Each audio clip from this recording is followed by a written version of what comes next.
చేతి వంట. అమ్మ చేతి వంటలో ఈరోజు ఎంతో టేస్టీగా ఈజీగా అయిపోయే రసగుల్లా ప్రిపరేషన్ ఇప్పుడు మనం చూద్దాం. ముందుగా ఒక 1/2 లీటర్ మిల్క్ని తీసుకోండి.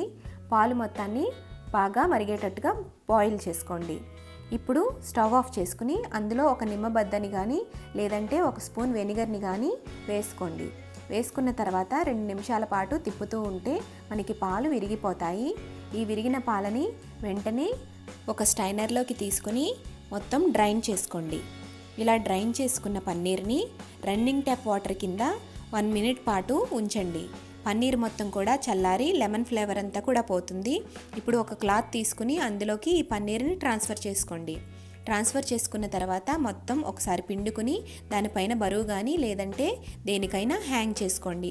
ఒక అరగంట పాటు ఈ విధంగా ఉంచుకోవాలి. అరగంట తర్వాత ఇలా గట్టిగా తయారైన పన్నీర్ని ఒక మిక్సింగ్ బౌల్లోకి తీసుకుని బాగా మ్యాష్ చేసుకోండి.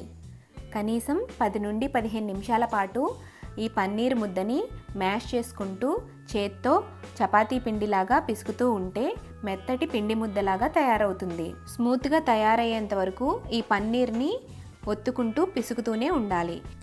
ఈ వీడియోలో చూపిస్తున్నట్టుగా పన్నీర్ మనకి తయారైన తర్వాత అందులోంచి కొద్దిగా పన్నీర్ ముద్దని తీసుకొని చిన్న చిన్న బాల్స్ లాగా రౌండ్గా తయారు చేసుకోండి. ఇలా తయారు చేసుకున్న బాల్స్ని పక్కన పెట్టుకోండి. నేను ఇక్కడ 1/2 లీటర్ మిల్క్ని పన్నీర్ తయారు చేశాను. దీనికి 6 నుండి 7 బాల్స్ నాకు తయారయ్యాయి. ఇప్పుడు షుగర్ సిరప్ తయారు చేసుకుందాం. ఒక గిన్నె పెట్టుకొని అందులో 1 కప్పు షుగర్ని యాడ్ చేసుకుని 3 కప్పుల వాటర్ని యాడ్ చేసుకోండి.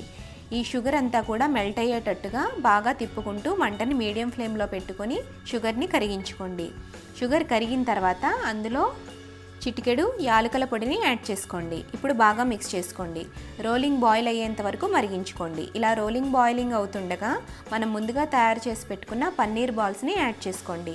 యాడ్ చేసుకున్న తర్వాత మూత పెట్టి 10 నిమిషాల పాటు మీడియం ఫ్లేమ్లో పెట్టుకుని ఉడికించండి. ఇలా 10 మినిట్స్ తర్వాత మనకి బాల్స్ డబల్ సైజులో తయారవుతాయి. ఇప్పుడు మంటని సిమ్లోకి టర్న్ చేసుకుని మరొక 10 నిమిషాలు మూత పెట్టి మరిగించండి. ఇలా 20 నిమిషాల పాటు స్టవ్ మీద ఉంచిన తర్వాత మనం స్టవ్ ఆఫ్ చేసుకుని వీటిని పూర్తిగా చల్లారనివ్వాలి.